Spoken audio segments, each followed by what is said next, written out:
बिस्मिल्लाहिर्रहमानिर्रहीम। Welcome back to my YouTube channel AI with Noor. तो deep learning projects के इस प्लेलिस्ट में हम देखेंगे एक एंड टू एंड प्रोजेक्ट जो कि डिटेक्ट करके देगा एक बैंक नोट। यानी आप एक बैंक नोट का कुछ इंफॉर्मेशन देंगे। Will discuss all this information later, but after giving 4 information of the note, ये मॉडल आपको प्रेडिक्ट करके देगा कि ये जो नोट है ये फेक है या रियल है। ठीक है, सो जैसे कि यहाँ पे आप देख सकते हो, I have given couple of inputs like 1.5 is wavelength WTI, then 2.3 is SWTI, और इसी तरह हमारे पास CWTI 3.4। We will discuss all this parameters, but या कि ये एक नोट यानी जो मनी का नोट होता है उसके कुछ वेवलेंथ्स एंड पैरामीटर्स हैं।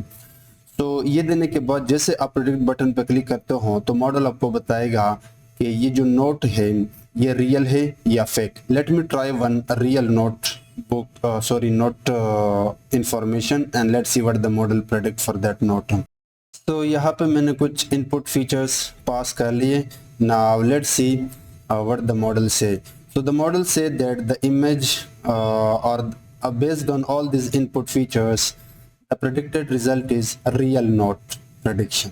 ओके, सो इस प्रोजेक्ट के लिए हम डीप लर्निंग का artificial neural network algorithm implement करेंगे, जो कि हमने बड़ी डिटेल से पढ़ा है कि आर्टिफिशियल न्यूरल नेटवर्क क्या होते हैं और ये किस तरह काम करते हैं।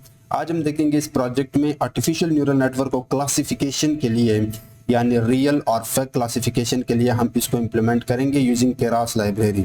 सो लेट्स गेट स्टार्टेड। तो सबसे पहले we have to import couple of libraries.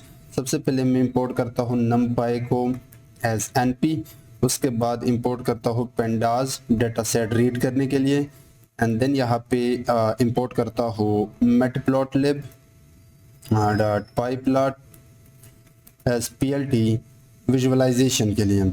उसके बाद scikit-learn के कुछ इंपोर्ट्स मारता हूँ यहाँ पे। सो सबसे पहले from sklearn dot model selection import train test split, जिससे हम अपने डेटा को ट्रेंड एंड टेस्ट सेट्स में डिवाइड करेंगे। ठीक है, let me zoom in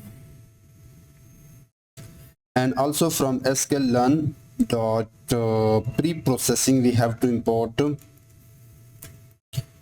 standard scaler, जिसे हम डेटा को स्केल करेंगे ताकि मॉडल इक्वल इंपॉर्टेंस दे हर वैल्यू को या हर फीचर को। ठीक है, and the last thing from sklearn we have to import is matrices. So since जब हम डीप लर्निंग का मॉडल ट्रेन करेंगे उस मॉडल को हमने इवेल्युएट भी करना होगा, लाइक उसका classification report, confusion matrix and rock curve भी आप यूज़ कर सकते हो, बट अभी के लिए मैं ये दो चीज़ें यूज़ करूँगा। Now let's import Keras imports. So since this is a deep learning project we need keras import। so from tensorflow dot keras, and within keras go to models and from model import sequential class। जब भी आप deep learning के अंदर neural network architecture build करते हो तो उसके लिए आपको ये सिक्वेंशियल क्लास चाहिए जो आपको layer by layer model build करने में हेल्प करता है स्टैक वाइज। ठीक है, उसके बाद अगेन अपने टेंसर फ्लो के अंदर जाए लाइक दिस एंड केरास के लेयर से इंपोर्ट कर दे दो चीज़ें। डेंस लेयर, ये वो लेयर है जिससे आप न्यूरल नेटवर्क आर्किटेक्चर बनाते वक्त लेयर बनाते हो। सो फुल्ली कनेक्टेड लेयर, यानी एक लेयर के अंदर जो न्यूरॉन होते हैं वो दूसरे लेयर के अंदर के न्यूरॉन के साथ जुड़े होते हैं, जिसे हम फुल्ली कनेक्टेड लेयर कहते हैं डीप लर्निंग के अंदर या न्यूरल नेटवर्क के अंदर। और उसके बाद जब आप मॉडल को ट्रेन करते हो तो मे बी मॉडल ओवरफिटिंग की साइड पे जाए, तो ओवरफिटिंग से बचने के लिए हम हर लेयर के बाद एक और लेयर ऐड करते हैं जिसे हम कहते हैं ड्रॉप आउट लेयर, जिसका काम ये है कि randomly on the based some kind of ratio ये ट्रेनिंग के दौरान सम न्यूरॉन ड्रॉप करता है ताकि आपका मॉडल और फिटिंग की तरफ ना जाए। ठीक है, और एक और चीज़ हम यहाँ पे इंपोर्ट करेंगे टेंसर फ्लो के केरास के अंदर जाके कॉल बैक से। कॉल बैक से बेसिकली अब हमने इंपोर्ट करना होगा अर्ली स्टॉपिंग, कि जब हमारा मॉडल ट्रेनिंग स्टार्ट करे लेट से 15 इपोक्स पे, और मान लेते हैं कि आगे 10 इपोक्स के बाद उसका लॉस नहीं घट रहा, तो इसका मतलब है अब हमारा मॉडल स्टॉप होना चाहिए। तो we don't need to go to 15 epochs, तो वो 10 इपोक्स पे स्टॉप हो जाए, क्योंकि यहाँ तक हमारा रिजल्ट बेस्ट आ रहा है। And the final thing, tensor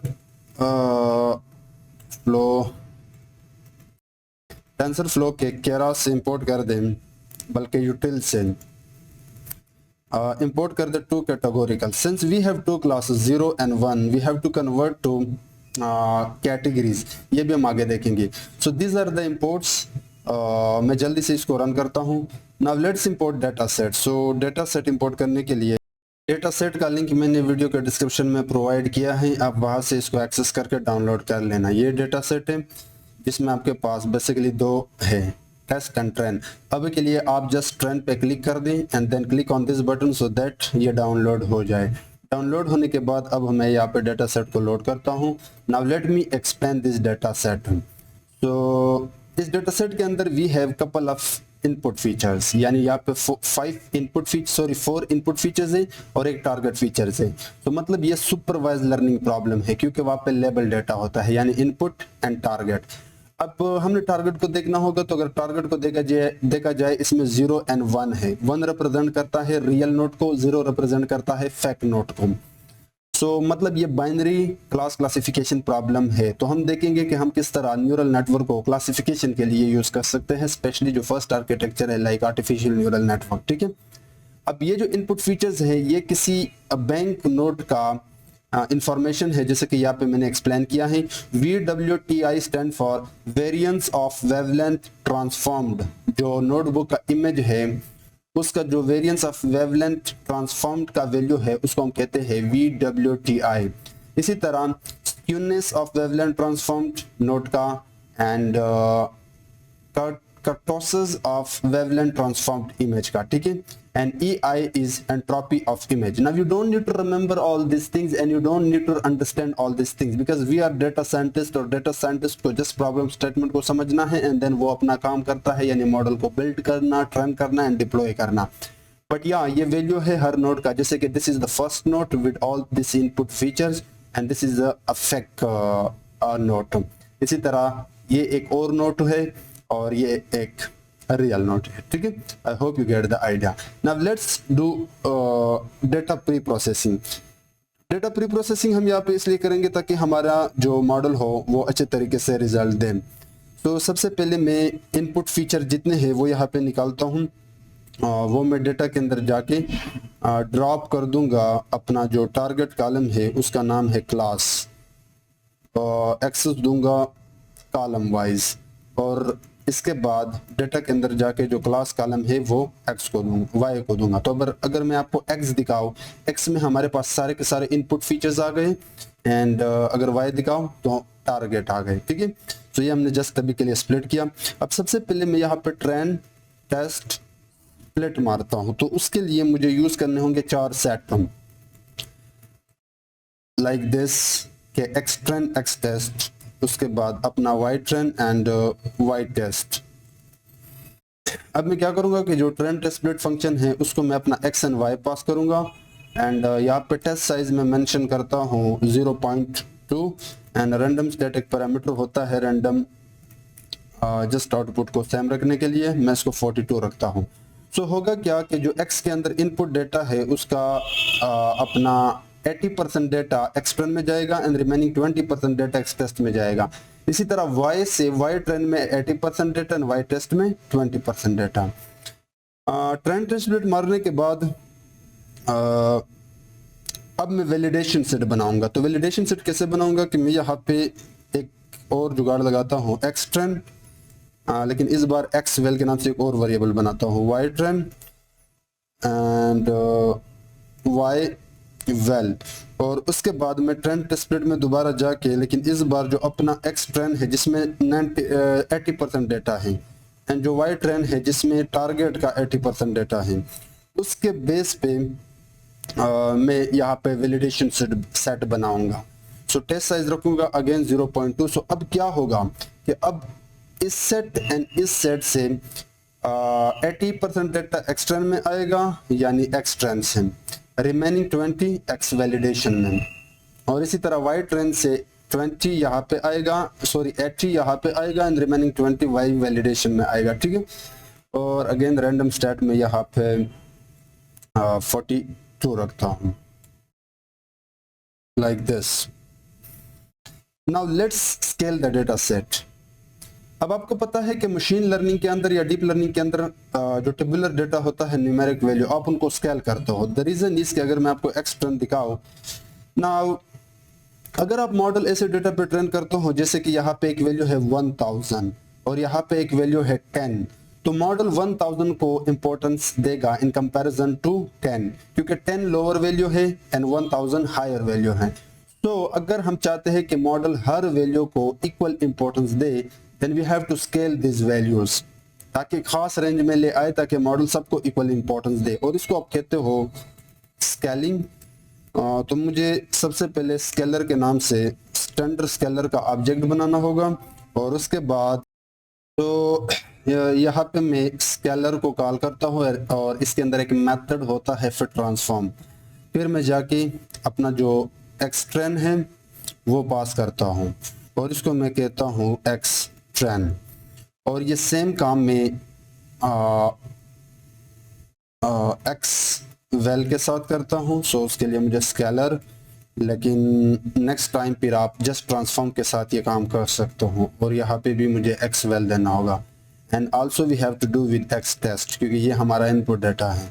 तो स्केलर डॉट ट्रांसफॉर्म अपना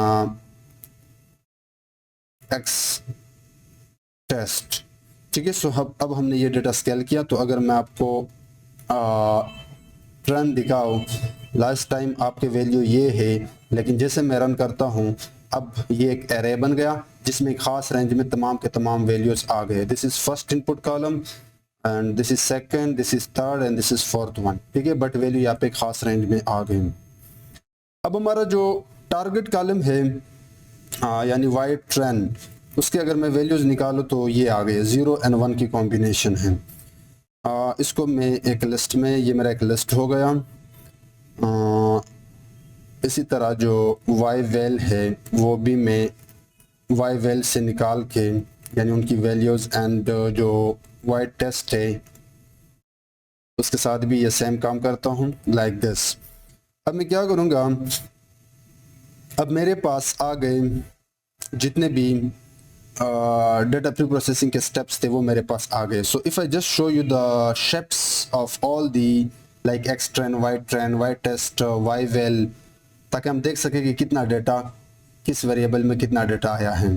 सो यहाँ पे मैंने सबके शेप प्रिंट किए हैं। So let me run it now. You can सी के एक्स ट्रेन में 100 नोड्स है एंड उसके जो वाई ट्रेन है उसमें भी 700 हैं, लेकिन अगर X val and Y val देखे तो 176 है, एंड अगर X test and Y test देखे तो 220 है। सो मतलब this is 80% data and this is 20% data, और इसका हमने फर्दर कुछ हिस्सा अपने वैलिडेशन को दिया था, ठीक है।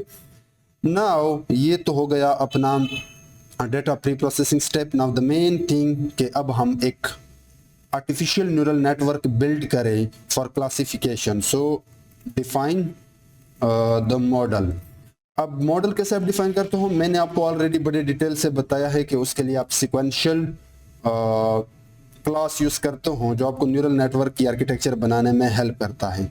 अब आप लेयर कैसे बनाते हो, क्योंकि मैंने डिटेल से पढ़ाया है कि न्यूरल नेटवर्क के अंदर इनपुट लेयर, उसके बाद बहुत सारे hidden layers and then finally output layers, और हर लेयर के अंदर आपके पास कुछ वैल्यूज होते हैं या पैरामीटर्स होते हैं। जैसे कि इनपुट लेयर में आप अपने डेटा का इनपुट देते हो, जैसे कि हमारे केस में 5 है तो हम 5 इनपुट देंगे, 4 है यानी 4 कॉलम्स। फिर उसके बाद हिडन लेयर के अंदर एक्टिवेशन फंक्शंस आप यूज करते हो, तो आप इस डेंस से बनाते हो। तो डेंस को मैंने कॉल किया। पहले इनपुट लेयर में मैं जो न्यूरॉन रखूंगा वो 64 रखूंगा, आप 32 भी रख सकते हैं, ठीक है। एक्टिवेशन फंक्शन रखूंगा। अब ये इनपुट भी मैं बनाऊंगा और इसको मैं हिडन भी बनाऊंगा। तो ये एडवांटेज है केरास का कि आप इसको हिडन लेयर एंड इनपुट बना सकते हो। मैं इसके अंदर एक्टिवेशन फंक्शन रेल्यू यूज करूंगा, क्योंकि हिडन लेयर के अंदर आप मोस्टली रेल्यू एक्टिवेशन फंक्शन को यूज करते हैं। लेकिन सिंस मैं इसको इनपुट शेप भी, इनपुट लेयर भी बना रहा हूँ, तो मुझे यहाँ पे एक पैरामीटर होता है इसके अंदर इनपुट शेप, वो बताना होगा। अब इनपुट शेप में कैसे बताऊंगा, यानी अगर मैं यहाँ पे एक सेल ऐड कर दूं, अगर मैं एक्सट्रेंड के अंदर जाऊँ और इस पे शेप कॉल करूँ, तो ये रहा, ये इनपुट है, सॉरी ये हमारा रोज है और ये हमारे कॉलम्स है। सो कॉलम हमारे इनपुट है, तो अगर मैं 0 पे जाऊँ तो मैं रो को निकाल पाऊंगा, अगर मैं 1 पे जाऊँ तो मैं कॉलम्स को निकाल पाऊंगा। सो ये काम मैं यहाँ पे करने वाला हूँ। यानी आप डायरेक्टली अगर 4 पास करो तो फर्क नहीं पड़ेगा, बट आप एक्सटेंड के अंदर जाके शेप का 1 निकाले, यानी 4 इनपुट से विद दिस काम। ठीक है, सो ये अपना इनपुट लेयर बन गया। मैं इसको यहाँ पे देता हूँ इनपुट लेयर, लेकिन ये आप हिडन भी कंसिडर कर सकते हो, एज अ हिडन भी आप इसको चला सकते हो, लेकिन for now I consider it input layer. और जरूरी नहीं है, सम टाइम आप इनपुट लेयर में भी एक्टिवेशन फंक्शन दे सकते हो। अब मैं चाहता हूं कि हर लेयर के बाद 30% न्यूरॉन्स रैंडमली ड्रॉप करो ताकि मेरा मॉडल और फिटिंग से बच जाए। तो उसके लिए आप ड्रॉप आउट लेयर यूज करते हो और ड्रॉप आउट लेयर के अंदर आप रेशियो देते हो, so that we drop out to reduce overfitting. So randomly training के दौरान 30 न्यूरॉन ये ड्रॉप करेगा। अब मैं एक हिडन लेयर ऐड करता हूं डेंस विद 32 न्यूरॉन्स, और इसके अंदर जो एक्टिवेशन फंक्शन होगा वो भी रेलियो होगा। ये मेरा हिडन लेयर हो गया, और इस हिडन लेयर के बाद भी मैं रैंडम यहाँ से ड्रॉप करूंगा 30% न्यूरॉन ट्रेनिंग के दौरान ताकि मॉडल और फिटिंग से बच जाए। और इसके बाद एक और हिडन लेयर ऐड करता हूँ विद 16 न्यूरॉन। आप चाहो तो आप और भी ऐड कर सकते हो, आप जितना इसको डीप बनाना चाहे डीप बना सकते हो, बट मैं अभी के लिए जस्ट 2 हिडन लेयर के साथ काम चला लूंगा। तो ये रहा अपना इनपुट लेयर, ये फर्स्ट हिडन लेयर, ये सेकंड हिडन लेयर। अब फाइनल आउटपुट लेयर, तो आउटपुट लेयर के अंदर मैं जाऊंगा to and activation function. Now this is important, since this is a binary class classification problem, तो आप आउटपुट लेयर में 2 चीजों का खास ख्याल रखना। यहाँ पे जो न्यूरॉन आप दोगे, यूनिट आप दोगे, अगर बाइनरी क्लासिफिकेशन है यानी 2 क्लासेस को आपने क्लासिफाई करना है, तो या तो आप 1 देना या फिर 2 देना। ठीक है, अगर आप 1 देते हो तो आप यहाँ पे जो एक्टिवेशन फंक्शन है वो सिग्मोइड यूज कर लेना। ये खुद कंसिडर कर देगा कि ठीक है, अगर इसने 1 क्लास यहाँ पे दिया है तो इसका मतलब है ये बाइनरी क्लास क्लासिफिकेशन के साथ प्रॉब्लम डील कर रहा है। लेकिन अगर यहाँ पे आपने 2 दिया है तो यहाँ पे आप soft max activation function use कर लेना। सो आउटपुट लेयर में क्लासिफिकेशन के केस में अगर बाइनरी क्लासिफिकेशन है तो आप सॉफ्ट मैक्स यूज करोगे, यानी अगर 2 क्लासेस दिए हैं, या अगर मल्टी क्लास क्लासिफिकेशन में प्रॉब्लम है जैसे कि 4 क्लासेस को आपने क्लासिफाई करने हैं, तब भी आप सॉफ्ट मैक्स देना। लेकिन अगर आप 1 देते हो और इसको बाइनरी भी बनाना चाहते हो तो in that case you have to give sigmoid activation function. तो ये हो गया अपना मॉडल का आर्किटेक्चर। अब हम मॉडल को ट्रेन करते हैं, लेकिन आपको पता है कि मॉडल ट्रेन करने से पहले आप मॉडल को कंपाइल करते हो। तो उसके लिए आप मॉडल के अंदर जाके कंपाइल मेथड को कॉल करते हो। अब कंपाइल का मतलब ये है कि न्यूरल नेटवर्क के अंदर आपका बैक प्रोपोगेशन होता है, जिसमें मॉडल अपने वेट्स अपडेट करता है on the basis of your learning rate. तो जो ऑप्टिमाइजर आप यूज करोगे वो आप मोस्टली एडम ही यूज करोगे डीप लर्निंग के हर प्रोजेक्ट में मोस्टली। एंड हर ट्रेनिंग के बाद जब बैक प्रोपोगेशन होगा तो आप लॉस कैलकुलेट करोगे। तो अगर आप न्यूरल नेटवर्क यूज कर रहे हो और बाइनरी क्लास क्लासिफिकेशन है तो आपने यहाँ पे binary cross entropy loss function use करना होगा। अगर मल्टी है तो कैटेगोरिकल क्रॉस एंट्रोपी आपने यूज करना होगा। ठीक है, और जो आखिरी चीज आप देते हो कंपाइल के दौरान यानी थर्ड थिंग्स, वो आप मैट्रिसेस देते हो, और मैट्रिसेस बेसिकली आप एक्यूरेसी ही रखते हो। तो ये तो हो गया अपने मॉडल की कंपाइलेशन। अब हम मॉडल को ट्रेन करते हैं, लेकिन ट्रेन करने से पहले मैं चाहता हूँ कि अगर मेरा मॉडल और फिटिंग की तरफ जाए तो जो अर्ली स्टॉपिंग एक टेक्निक से केरास के अंदर, उसकी मदद आप ले सकते हो। लेकिन इसके अंदर आप कुछ चीज़ें देते हो, जैसे कि मॉनिटर क्या होना चाहिए ये मैं आपको बताऊंगा कि मॉनिटर का क्या मतलब है। और उसके बाद पेशेंस एक पैरामीटर है, वो मैं 5 रखूंगा। एंड रिस्टोर बेस्ट वेट्स में यहाँ पे ट्रू रखूंगा। अब मैं यहाँ पे बताता हूँ कि इन पैरामीटर्स का क्या मतलब है। सो जैसे मैं अपना मॉडल यहाँ पे अगर मैं मॉडल डॉट फिट को कॉल कर दूँ, मॉडल डॉट फिट, और मैं चाहता हूँ कि ये 15 बार ट्रेन हो जाए, इपॉक्स का नंबर मैंने 15 बार दिया, और इसके अंदर अगर मैं अर्ली स्टॉपिंग पास करता हूँ जस्ट फॉर एग्जांपल, अभी के लिए जस्ट मैंने दिखाना है, तो इसका मतलब ये है कि जब मेरा मॉडल ट्रेनिंग स्टार्ट कर ले और 10 इपोकलेट से वो 5 इपोक्स चला, लेकिन अगले 5 इपोक्स से वो 10 इपोक्स तक चला, लेकिन उसका जो लास्ट फंक्शन था वो फर्दर रिड्यूस ना हो, यानी फर्स्ट टाइम 5 इपोक्स तक उसने फास्टली लास्ट को रिड्यूस किया, लेकिन लेकिन 5 से जब 10 तक पहुंचा तो उसने लॉस को बहुत कम रिड्यूस किया। सो इसका मतलब है कि आप वैलिडेशन लॉस के रिड्यूस के बेस पे 5 इपॉक्स पे देखना कि अगर अगले 5 इपॉक्स तक हमारे मॉडल ने लॉस को रिड्यूस करना नहीं चाहा, यानी बहुत कम से रिड्यूस किया, तो फिर आप स्टॉप हो जाना, यानी इन 5 इपॉक्स पे स्टॉप हो जाना, या अगले 10 तक यानी 10 पे स्टॉप हो जाना, सॉरी नॉट 5 पे, क्योंकि इसे आगे जाने की जरूरत ही नहीं है। हालांकि मैंने यहाँ पे 15 इपॉक्स दिया है तो मेरा मॉडल तो 15 बार ट्रेन होगा। So I hope you get the main idea. अब हम मॉडल को ट्रेन करते हैं, लेकिन ट्रेन करने से पहले मैं आपको इसका समरी दिखाता हूँ कि मैंने कोई गड़बड़ की है। हाँ, यहाँ पे आप कामा गलती से भी ना भूलना। सो ये रहा कामा, ये रहा कामा, ये रहा कामा। सो यहाँ पे कोई एरर है, रेलियो में एरर है, ये रेलियो होना चाहिए। सो ये है अपने मॉडल का समरी, ठीक है। यू विल गेट एवरीथिंग कि आपका जो फर्स्ट लेयर है उसमें 64 न्यूरॉन है, इतने पैरामीटर्स इतने लिए हैं, यानी 320। सो हमारे इस कंप्लीट न्यूरल आर्किटेक्चर के अंदर जो नंबर ऑफ पैरामीटर्स है वो है 2945। ट्रेनेबल पैरामीटर्स वो सेम है, एंड नॉन ट्रेनेबल पैरामीटर यहाँ पे कोई नहीं है। मैंने आपको बताया था कि न्यूरल नेटवर्क के अंदर जब आप वेट्स देते हो तो वहाँ पे आप वेट्स के लिए पैरामीटर कैलकुलेट कर सकते हो, ठीक है। सो ये है अपना मॉडल।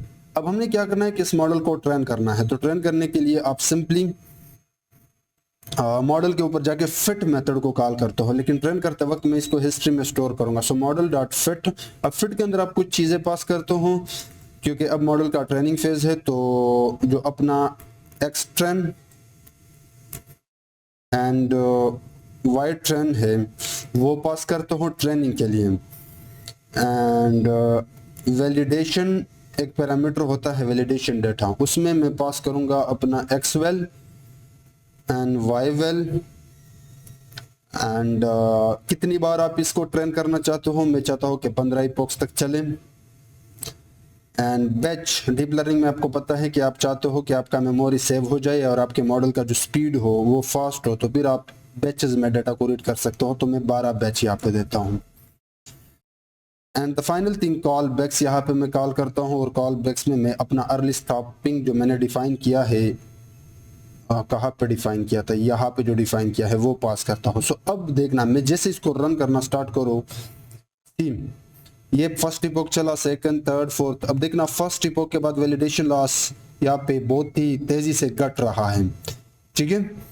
लेकिन ये 15 इपोक्स चला पूरा का पूरा, क्योंकि इपोक्स 15 इपोक्स तक हमारा जो लॉस है वो बड़ी तेजी से घट रहा है। लेकिन आप अगर 100 इपोक्स पे इसको चलाओगे तो ये कहीं ना कहीं 50 या 60 इपोक्स पर रुक जाएगा, just because of early stopping, क्योंकि वहां पे एक ऐसा पॉइंट आएगा जहां पे आपका लॉस उससे आगे रिड्यूस ही ना हो रहा हो, ठीक है।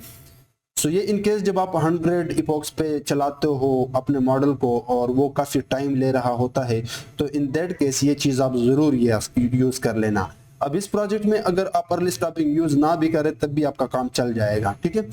सो ये आप देख सकते हो कि मॉडल का जो ट्रेनिंग एक्यूरेसी है 99, which is totally great and amazing, और जो वैलिडेशन एक्यूरेसी है वो तकरीबन 100 है। अब मैं क्या करता हूँ कि इस मॉडल को जल्दी से इवेल्युएट करता हूँ। इवेल्युएशन आपको पता है कि मशीन लर्निंग में हम मॉडल को इवेल्युएट करते हैं, उस मॉडल का परफॉर्मेंस, तभी तो हम आगे जाके यूज़ कर सकते हैं मॉडल को प्रोडक्शन में। सो उसके लिए मॉडल के अंदर जाके आप इवेल्युएट मेथड को कॉल करते हो और उसको आप वो डेटा दिखाते हो जो इसने नहीं देखा है, लाइक अपना जो टेस्ट सेट है। तो आप देख सकते हो कि ये मॉडल का एक्यूरेसी है और ये उसका लॉस है, बहुत कम लॉस है, मतलब मॉडल का काफ़ी अच्छा रिजल्ट और टेस्ट डेटा पे 100 दे रहा है। Now you might be thinking कि ये मॉडल ओवरफिटेड है। नो, अगर ये ट्रेनिंग पे ज़्यादा दे रहा होता और टेस्ट पे कम दे रहा होता तो फिर हम कहते कि ये आपका ओवरफिटेड है। बट अभी के लिए ये 100 आपका टेस्ट पे दे रहा है। इट्स मीन के मॉडल यहाँ पे बहुत ही ज़बरदस्त रिजल्ट दे रहा है। अब मैं क्लासिफिकेशन रिपोर्ट निकालता हूं, तो उसके लिए पहले तो मैं मॉडल से सारे के सारे टेस्ट डेटा पे प्रेडिक्शन मारूंगा। तो उसके लिए मॉडल डॉट प्रेडिक्ट एंड उसको मैं एक्स डेटा पास करता हूं, यानी एक्स टेस्ट। और सिंस मैं यहाँ पे चेक करूंगा कि अगर 0.5 से ऊपर है तो उसके अकॉर्डिंग आपने उनको 0 एंड 1 में कन्वर्ट करना है, क्योंकि ये मॉडल जो भी रिजल्ट देगा वो प्रोबेबिलिटीज होंगे 0 एंड 1 के लिए। बट मुझे चाहिए बेसिकली 0 एंड 1। और अब मैं प्रिंट कर दूंगा क्लासिफिकेशन रिपोर्ट, वो हम इनिशियली इंपोर्ट कर चुके हैं। क्लासिफिकेशन रिपोर्ट को आप दो चीज़ें देते हैं, अपना टेस्ट डेटा जो अभी तक मॉडल ने नहीं देखा है और वो डेटा जो मॉडल ने प्रेडिक्ट किया है प्रेड। अब इन दोनों के बीच में कंपैरिजन करता हूँ और अगर मैं दोबारा रन कर दूँ इसको, आई डोंट नो कि ये ऐसा क्यों आ रहा है, but if I just print it, अब ठीक है। So you can clearly see के जो हमारा रियल क्लास है उसके लिए प्रिसीजन 100% है मॉडल का, जो कि काफ़ी अच्छी बात है, एंड रिकॉल के लिए भी एंड F1 स्कोर के लिए भी। इसी तरह जो सेकंड क्लास था ये फेक था, रियल के लिए अगेन 100, यानी दोनों क्लासेस के लिए मॉडल का जो परफॉर्मेंस है like precision, recall, F1 score काफ़ी बेहतरीन है। और ये मॉडल का ओवरऑल एक्यूरेसी है टेस्ट डाटा के ऊपर। अब मैं आपको क्लासिफिकेशन रिपोर्ट दिखाता हूँ कि हमारे मॉडल ने कितने अच्छे प्रेडिक्शन मारे हैं और कितने गलतियाँ किए हैं। तो उसको आप कहते हो क्लासिफिकेशन रिपोर्ट। तो उसके लिए अभी के लिए मैं एक लाइब्रेरी इंपोर्ट करता हूँ सीबॉर्न एज एसएनएस, और उसके बाद कन्फ्यूजन मैट्रिक्स यहाँ पे कॉल करता हूँ, और वो हम ऑलरेडी इंपोर्ट कर चुके हैं इनिशियली कन्फ्यूजन मैट्रिक्स। और इसको भी आप सेम चीज़ें पास करते हो लाइक टेस्ट और जो मॉडल ने प्रेडिक्ट किया है। ठीक है, अगर मैं CM दिखाऊँ तो ये रहा CM। अब ये जो CM है इसको मैं प्लॉट करूंगा ताकि मैं आपको एक्सप्लेन कर सकूं। So optionally let me use matplotlib library, और इसके अंदर मैं फिगर एक बनाऊंगा जिसका जो विड्थ होगा वो 10 होगा, एंड जो अपना 10 बाई या लेट्स से 6 विड्थ एंड 5 इसका मैं हाइट रखूंगा इंचेस में। और उसके बाद SNS के अंदर जाके एक मेथड, एक प्लॉट होता है हीट मैप, उसको मैं अपना CM और इसके अंदर कुछ पैरामीटर होते हैं वो भी मैं जल्दी देता हूँ। Annotation will be true, format will be built in D, और C मैप ये मैं आगे आपको बताता हूँ। मैं इसको ब्लूज रखूँगा, और अभी के लिए मैं इसको प्लॉट करता हूँ plt.show। तो ये रहा अपना प्लॉट, ये अपने एक्चुअल क्लासेस है और ये मॉडल का प्रेडिक्टेड है। लेकिन मैं चाहता हूँ कि 0-1 के बजाय यहाँ पे मैं कुछ और चीज़ें दे दूँ, जैसे कि एक पैरामीटर होता है हीट मैप के अंदर xtick। तो xtick लेबल्स के अंदर मैं 0 वाला जो था उसको मैं कहता हूँ फेक, और जो रियल वाला था उसको मैं कहूँगा 1 वाला जो था उसको मैं रियल कहूँगा, यानी x पे, और y पे भी ये सेम काम करूँगा। तो y के लिए भी मैं ये चीज़ कॉपी करता हूँ और यहाँ पे पेस्ट करता हूँ। तो अब अगर मैं रन कर दूँ, अब आप देख सकते हो कि आपका ये जो x है फेक एंड रियल आ रहा है, फेक एंड रियल आ रहा है। ठीक है, ये हम आगे एक्सप्लेन करेंगे। बट इसके अलावा मैं चाहता हूँ कि इसका टाइटल भी हो, तो या टाइटल के बजाय अगर अभी के लिए मैं x लेवल पे नाम दूँ इसको प्रॉपरली, लाइक x लेवल पे प्रेडिक्टेड, क्योंकि आगे एक्सप्लेनेशन में आसानी होगी। plt.y लेवल पे मैं कहूँगा कि ये अपना ट्रू है, एक्चुअल, और टाइटल भी आप दे सकते हो ऑप्शनली कन्फ्यूजन मैट्रिक्स। अब समझने का ट्राई करना। सी ये जो फेक एंड रियल है y पे, इसको हम एक्चुअल कहते हैं, और ये जो फेक एंड रियल है x पे, इसको हम प्रेडिक्टेड कहते हैं। सो एक्चुअल क्लास से फेक, और उसके लिए मॉडल ने भी फेक प्रेडिक्ट किया है 135 टाइम्स। इसका मतलब है एक्चुअल भी फेक था, मॉडल ने भी फेक प्रेडिक्ट किया 135 टाइम्स। सो मॉडल ने बेहतरीन रिजल्ट दिया है। इसी तरह एक्चुअल था रियल, और रियल के लिए मॉडल ने यहाँ पे फेक कोई नहीं प्रेडिक्ट किया, मतलब मॉडल ने कोई गलती यहाँ पे नहीं की है। इसी तरह एक्चुअल था फेक, और उसके लिए मॉडल ने प्रेडिक्ट किया है रियल 0 टाइम्स, मतलब फेक के लिए रियल के केस में मॉडल ने कोई गलती नहीं की। इसी तरह एक्चुअल था रियल, और मॉडल ने भी रियल प्रेडिक्ट किया 85 टाइम्स, मतलब मॉडल ने बेहतरीन रिजल्ट दिया है। सो जो डायगोनल है वो मॉडल का प्रेडिक्शन है, जो करेक्ट प्रेडिक्शन होगा, जितना ज्यादा होगा उतना ही आपका मॉडल अच्छा रिजल्ट दे रहा है। डायगोनल के ऊपर एंड नीचे अगर 0 है तो आपके मॉडल ने 0 गलती की है, यानी मॉडल का रिजल्ट काफी बेहतरीन है। लेकिन अगर यहाँ पे समटाइम्स आपको दिखेगा 1, 2 या 3 या 10 तक, तो मतलब थोड़ा थोड़ा गलती यहाँ पे मॉडल ने किए हैं, तो ये रेयर है। अगर यहाँ पे आपको 2 आता या 3 आता तो ये रेयर है इस तरह की गलतियां, बट ओवरऑल इस वाले मॉडल ने यहाँ पे 0 गलती की है। अब प्रोडक्शन में जाने से पहले let me quickly create a prediction system, then we will create website. Okay, so मैं क्या करता हूँ, यहाँ पे एक फंक्शन बनाता हूँ मैक प्रेडिक्शन के नाम से, प्रेडिक्शन, जिसके पास एक इनपुट डाटा आएगा। ठीक है, इस फंक्शन को अभी के लिए पास करता हूँ, but let me call this function. अब मेरे पास एक नया डाटा आ रहा है 4 इनपुट से। ठीक है, this is first, second, third, fourth, और इसको मैंने 2D में कन्वर्ट किया, दिस इज इनपुट डाटा। और उसके बाद मैंने ये डाटा अपने मेक प्रेडिक्शन फंक्शन को पास किया है, और वो मुझे रिजल्ट देगा, और वो रिजल्ट यहाँ पे मैंने प्रिंट किया है। अब जब ये डाटा इस फंक्शन के अंदर आएगा तो सबसे पहले इस डाटा को मैंने स्केल करना होगा, क्योंकि मेरा मॉडल एक स्केल डाटा पे ट्रेन हुआ है।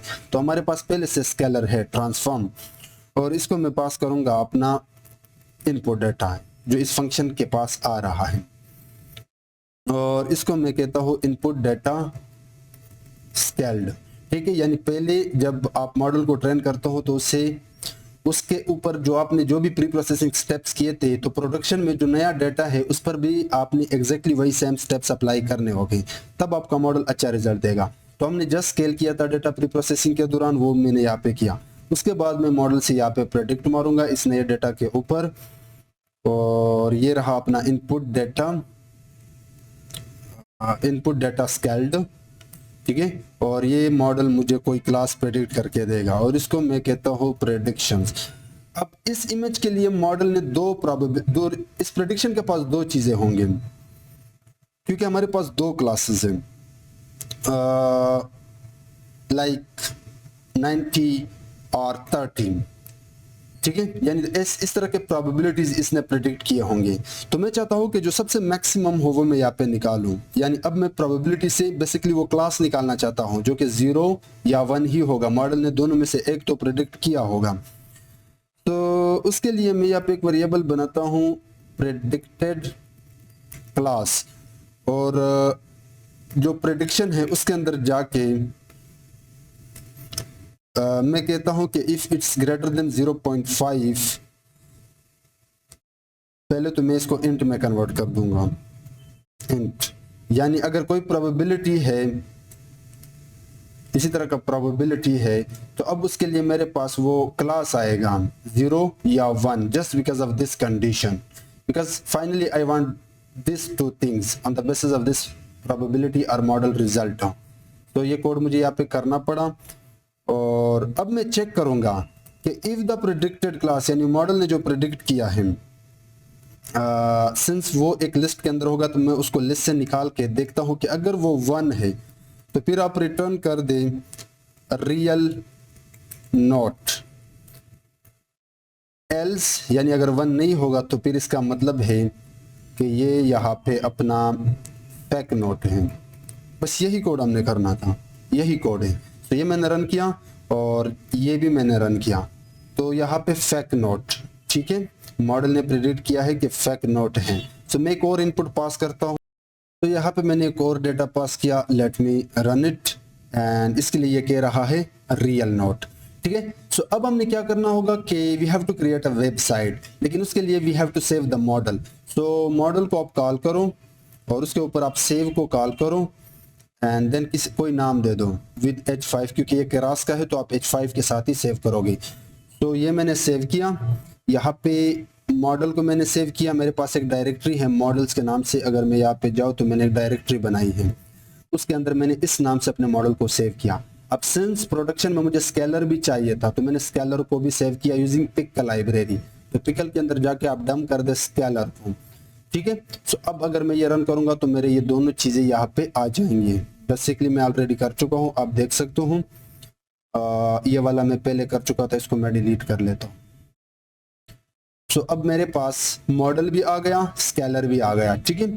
So now we can create app for this model. तो मैंने यहाँ पे पाइचार्म ओपन किया है। अब फोल्डर के स्ट्रक्चर को समझने का ट्राई करना। ये हमारे पास एक फोल्डर है जिसके अंदर हमारे पास मॉडल्स, स्टैटिक के नाम से मैंने एक फोल्डर बनाया है एंड टेम्पलेट्स के नाम से मैंने एक और फोल्डर बनाया है।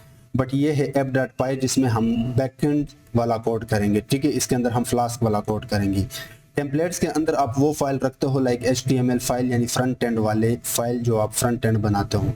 तो इसके लिए हमने index.html के नाम से मैंने एक फाइल बनाया है, ठीक है। स्टैटिक जब आप फ्लास्क के साथ काम करते हो और आप अपने पेज के ऊपर कोई इमेज दिखाते हो तो उसके लिए आप स्टैटिक यूज करते हो। तो स्टैटिक के अंदर मैंने दो इमेजेस रखे हैं, एक ये वाला जिसको मैंने अभी के लिए रियल कंसिडर किया है, एक ये वाला जिसको मैंने फेक कंसिडर किया है, ठीक है।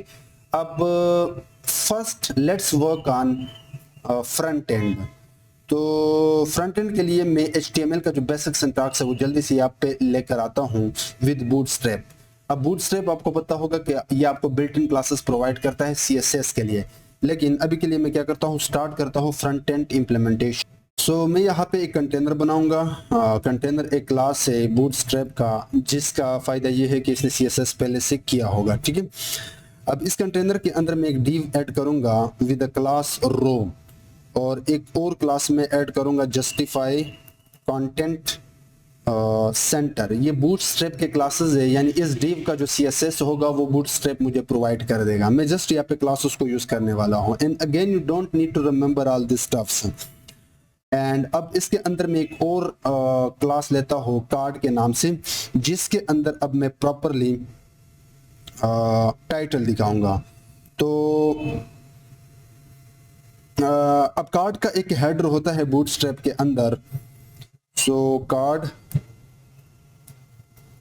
हेडर जिसमें मैं दिखाऊंगा ये message bank note prediction. So if I just run it directly right here to show you, अब आप देख सकते हो, you can see we are getting the card Bootstrap वाला, ठीक है। अब outside this div let me properly create the body of the card. तो उसके लिए कार्ड बॉडी आप यूज कर सकते हो जो बूटस्ट्रैप का क्लास है। अब कार्ड बॉडी के अंदर I have to give 4 inputs, यानी मेरे डेटा के हिसाब से लाइक वेवलेंथ, WTI, जितने भी इनपुट फीचर्स थे उसके हिसाब से। So I need 4 divs।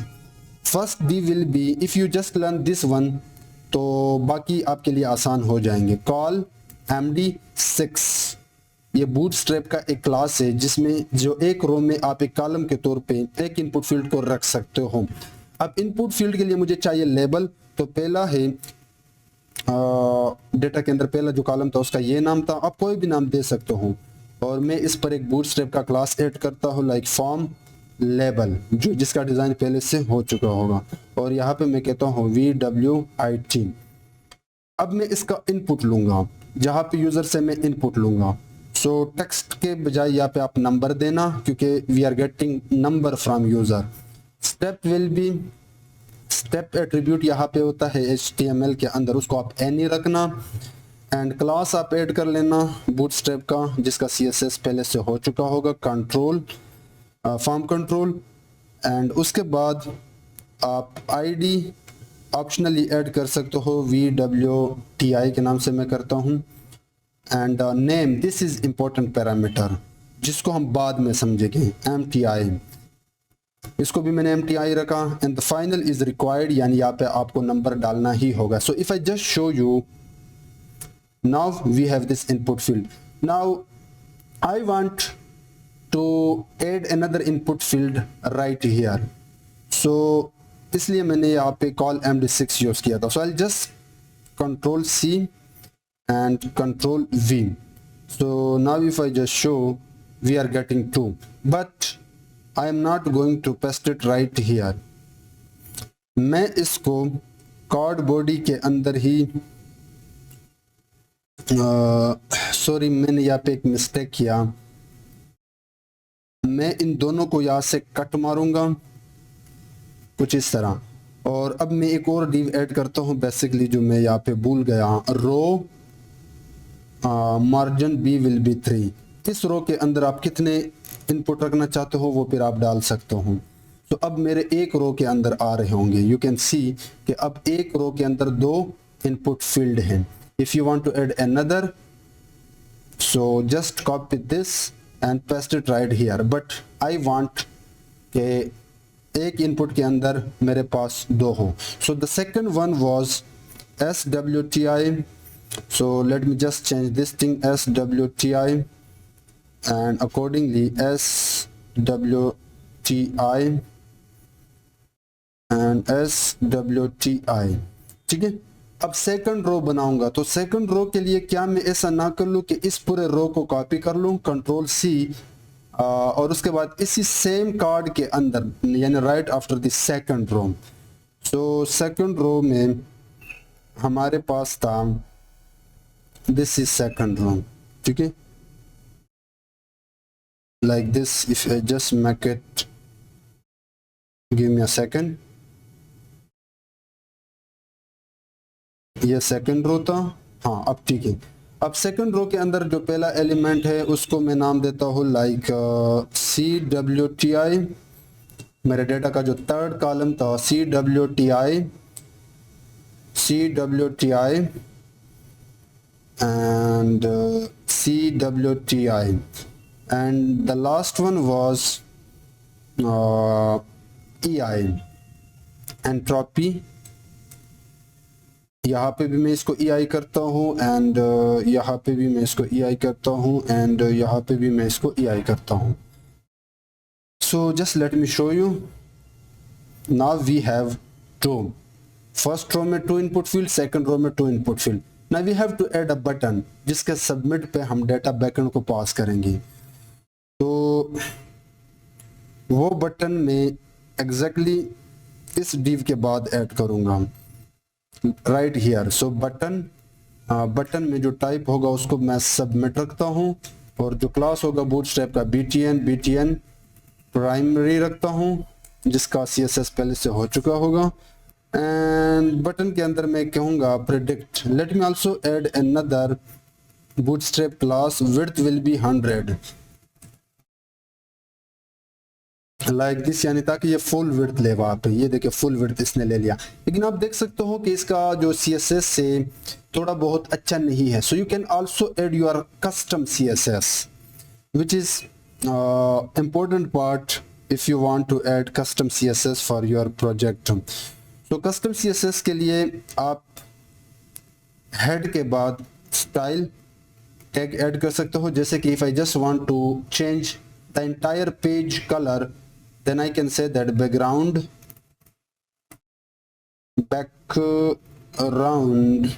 Will be black for now just to show you, और जो टेक्स्ट होगा उसका कलर वाइट होगा.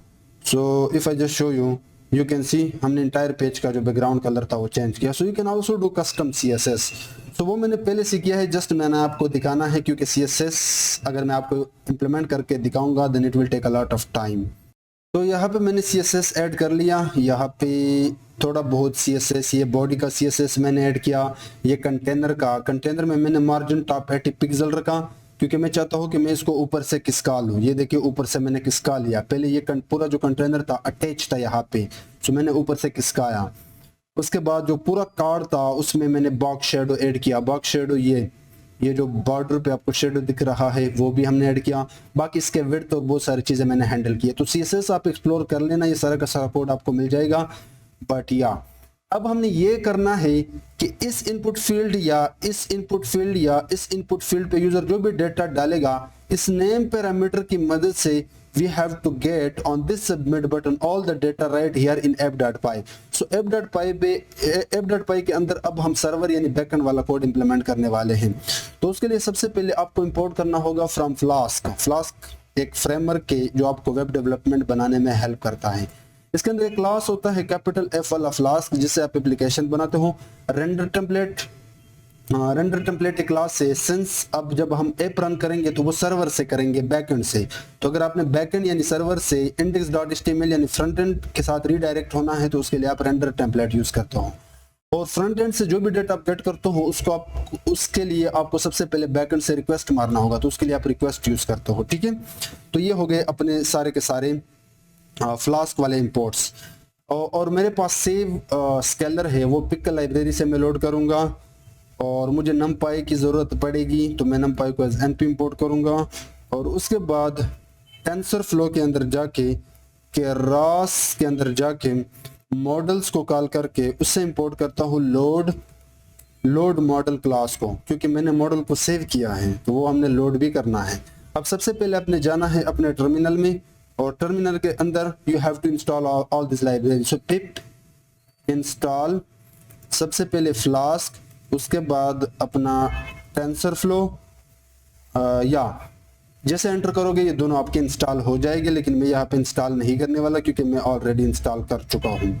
सो ये तो हो गया अपना इंपोर्ट्स। अब हमने यहाँ पे ऐप बनानी होगी। तो ऐप आप कैसे बनाते हो, आप जो हमने फ्लास्क इंपोर्ट किया है उसको कॉल करते हो और उसके अंदर ये पैरामीटर पास करते हो। ये बिल्ट इन है, इनको आप चेंज नहीं कर सकते। एंड देन आप पाइथन का मेन फंक्शन बनाते हो। पाइथन का मेन आप इस तरह बनाते हो कि name will be equal to main and then जो आपने फ्लास्क का ऐप बनाया है उसको पाइथन मेन के अंदर आप रन करते हो और एक पैरामीटर होता है डिबगर, उसको आप ट्रू रखते हो। ये बिल्ट इन सिंटैक्स है, यानी फ्लास्क का जो बेसिक सिंटैक्स है वो ये है। और इसके बीच में आप वो कोड करते हो कि जो front end and back and के बीच में कम्युनिकेशन रखे। ठीक है, सो उस कोड के लिए आप बेसिकली यूज करते हो रूट्स। बट रूट से पहले मैं क्या करता हूँ, जो मेरे सेव मॉडल है वो लोड करता हूँ, लोड मॉडल एंड स्केलर। तो मॉडल लोड करने के लिए मैं लोड क्लास यूज करूंगा और उसके बाद मॉडल्स के अंदर जाके और मॉडल को कॉल करता हूँ h5, क्योंकि ये मेरे मॉडल के अंदर पड़ा है। अगर मैं मॉडल में जाऊँ तो ये रहा h5। इसी तरह अब मैं स्केलर को भी करता हूँ। तो उसके लिए मैं यहाँ पे लिखता हूँ स्केलर, पिकल लाइब्रेरी यूज करूंगा, लोड के अंदर ओपन को और उसके बाद मॉडल्स एंड अपना स्केलर। लेकिन इस बार हम जो रीड बाइनरी मोड है वो रीड बाइनरी मोड रखेंगे क्योंकि we are reading the file. ठीक है, नाउ लेट्स क्रिएट रूट्स जो बेसिकली कम्युनिकेशन का काम करेगा between front end and back end. तो पहला जो रूट होगा उसको मैं एम्प्टी रखना चाहूंगा। अब रूट आप कैसे बनाते हो, @app.root और इसमें आप URL यानी पाथ देते हो उस फाइल का index.html का। तो मैंने इसको एम्प्टी रखा क्योंकि बाय डिफॉल्ट मैं चाहता हूं कि अब मैं एक फंक्शन बनाऊंगा इंडेक्स के नाम से कि जैसे मैं इस ऐप को रन करूं then with the help of this index function return to with the help of render template toward index.html।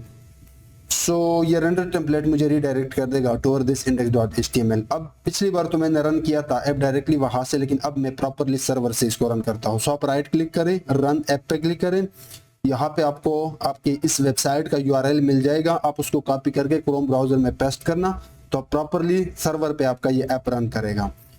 तो लेट्स सी,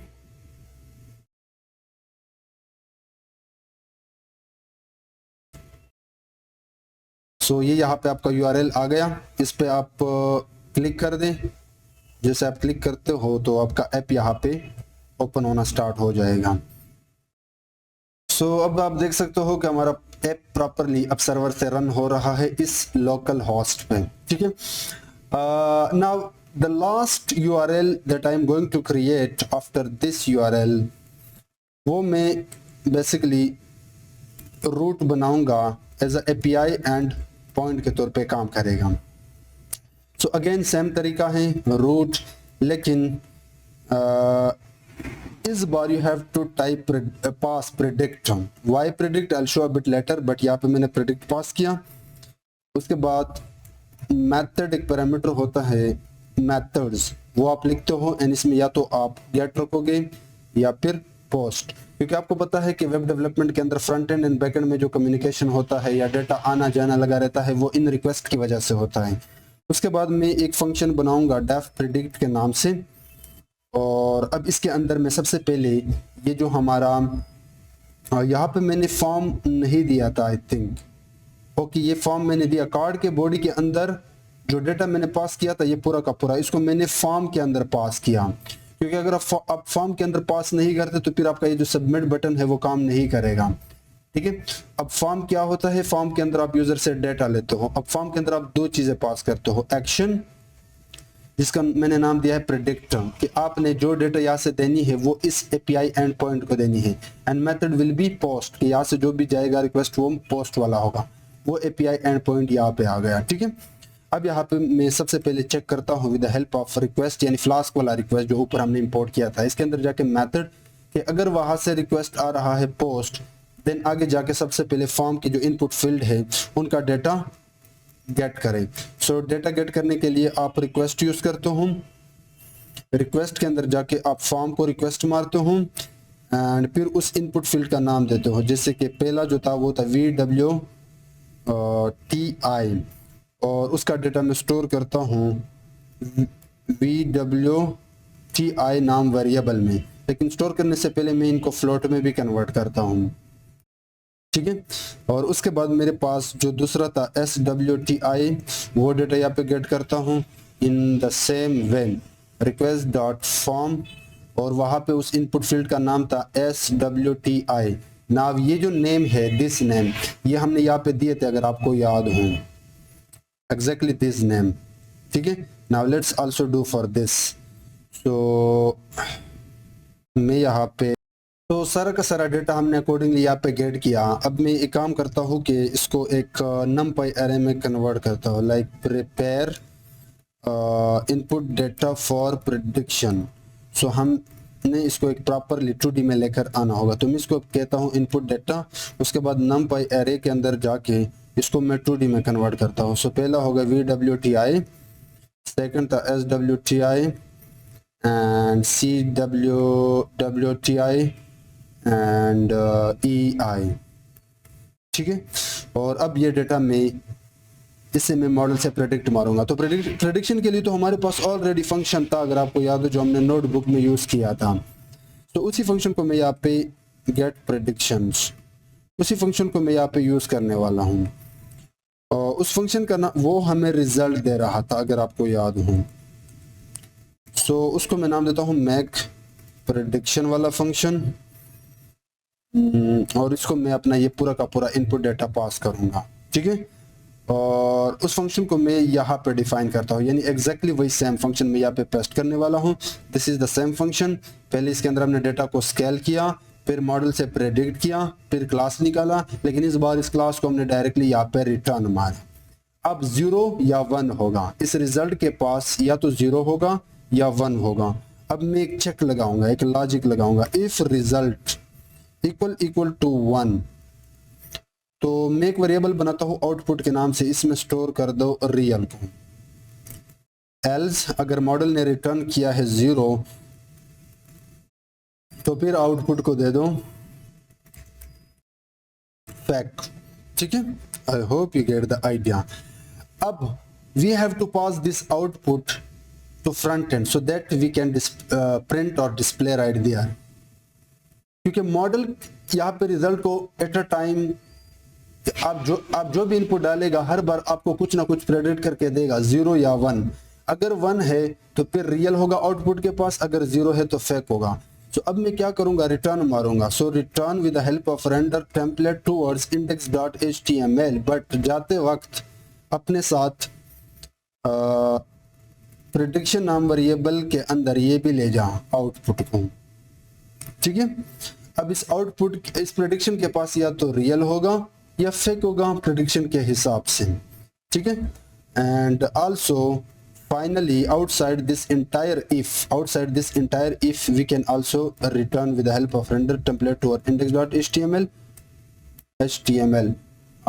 बट इस बार प्रेडिक्शन को हम यहाँ पे नन रख सकते हैं, प्रेडिक्शन विल बी नन। ठीक है, सो अब हमने जाना है index.html के अंदर और we have to focus on this prediction, क्योंकि ये वो वेरिएबल है जिसके पास या तो रियल है या फैक्ट। अब मैं यहाँ पे रिजल्ट दिखाता हूँ, रिजल्ट यानी जो हमारे पास, let me zoom in, prediction आ रहा होगा यूजर से वो। अब अगर आपने पाइथन का कोड HTML के अंदर करनी है तो उसके लिए आप जिंजा टेम्पलेट यूज करते हो। जैसे कि मैं सबसे पहले चेक लगाऊंगा कि अगर बैकएंड से फ्रंट एंड पे प्रेडिक्शन आया है विद दिस सिंटैक्स, अब ये बिल्ट इन सिंटैक्स है, आपको इफ को यहाँ पे एंड करना होगा, दिस इज जिंजा टेम्पलेट हो।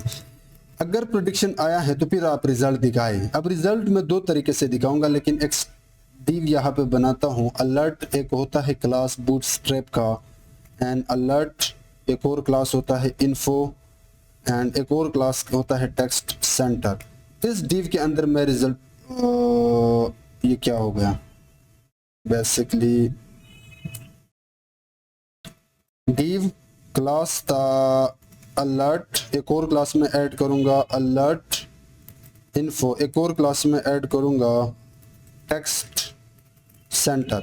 अब ये जो डिव है इसके अंदर मैं रिजल्ट दिखाऊंगा, लेकिन रिजल्ट में कैसे दिखाऊंगा, दोबारा चेक लगाऊंगा कि जो प्रेडिक्शन के पास रिजल्ट आया है अगर वो रियल है तो फिर आप जाके एक मैसेज दो कि मेक रियल नॉट प्रेडिक्शन, लेकिन पहले मुझे इस इफ को भी एंड करना होगा।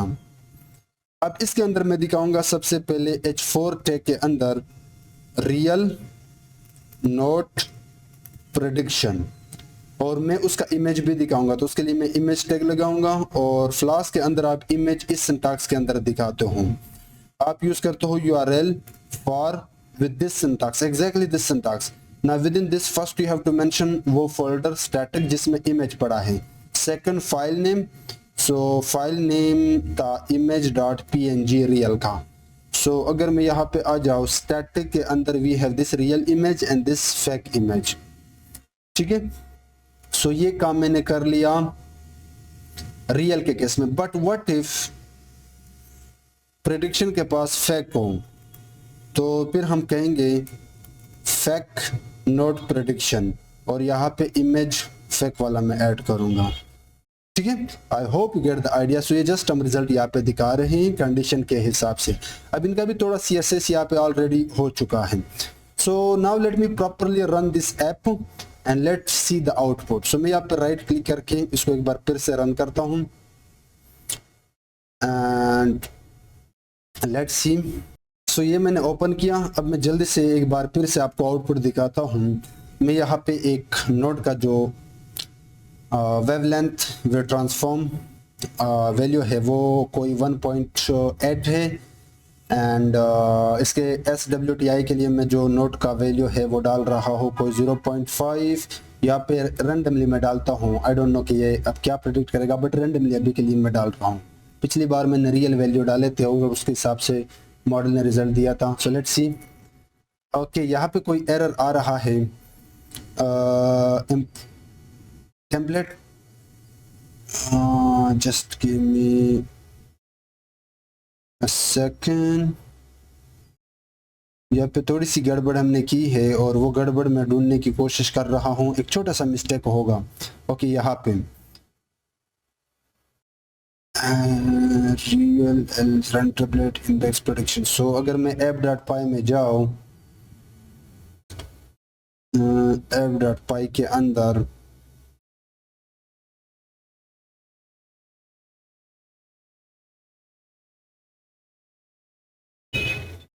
ओके मुझे इसको लिस्ट से निकालना होगा। No, this is not a list, I think this is, यहाँ पे मुझे इसको लिस्ट से निकालना होगा।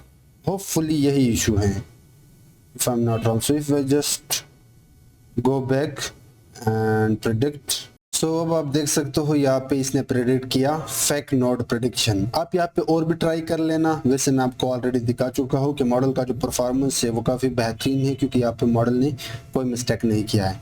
सो ये तब प्रोजेक्ट हमने किस तरह आर्टिफिशियल न्यूरल नेटवर्क को क्लासिफिकेशन के लिए यूज़ किया। Thank you.